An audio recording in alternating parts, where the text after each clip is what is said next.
মাহমুদ চৌধুরী বলেন, তিনি দখলের উত্তরপক্ষ ও এছাড়াও ব্যাপক পক্ষ অবহেলা ও স্থাপনে নিয়ে আরো অনেক ধরনের আপডেট নিয়ে আসেন। সংসদ সদস্য মাহবুবুর রহমান এ প্রশ্নের জবাবে নৌপরিবহন খালেদ মাহমুদ ও এছাড়াও আরো অনেকেই অনেক ধরনের কথা বলেছে।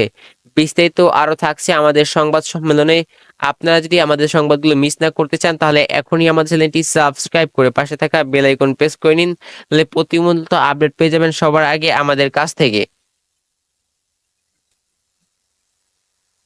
এখন কথা বলবো ভারতের সঙ্গে রেল চলাচল চুক্তি সার্বভৌমিক চক্রান্ত এবি পার্ট।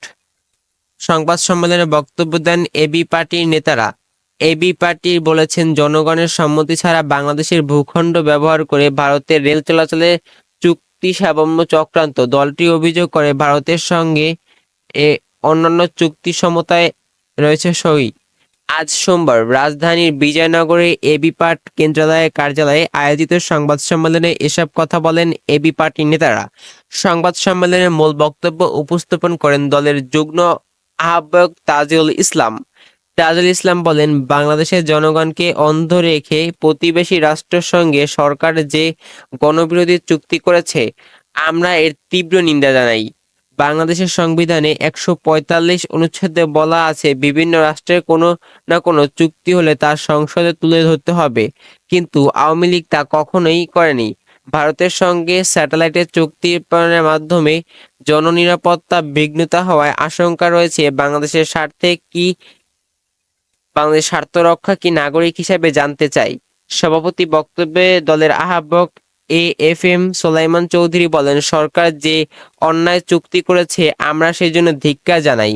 বাংলাদেশের জনগণের আহ্বান জানাচ্ছি, আসুন ঐক্যবদ্ধভাবে আন্দোলনের মাধ্যমে এই সরকারকে বিদায় করি।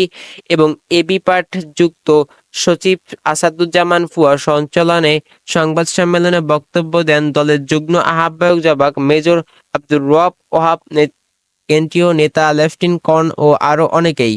সংবাদ সম্মেলনে অন্যদের মধ্যে দলের যুগ্ম আহ্বায়ক বি.এম. নাজমুল হক, দপ্তরের সম্পাদক আল মামুন, প্রচারের সম্পাদক ও মহানগর উত্তর আহ্বায়ক আলতাফ হোসেন, মহানগর দক্ষিণ যুগ্ম আহ্বায়ক গাজী নাসিরউদ্দিন, মহানগর বিভিন্ন পর্যায়ের নেতারা উপস্থিত ছিলেন। এবং এ নিয়ে প্রধানমন্ত্রী সম্মেলন শুরু করেছেন এবং মুন্সিগঞ্জে নিয়ে আরো একটি নিউজ প্রকাশিত হয়েছে, সেটা আমরা কিছুক্ষণ পরে দেখব। প্রধানমন্ত্রী সংবাদ সম্মেলন শুরু করেছেন। সাম্প্রতিক ভারতের সফর নিয়ে সংবাদ সম্মেলন করেছেন প্রধানমন্ত্রী শেখ হাসিনা। আজ মঙ্গলবার বেলা 11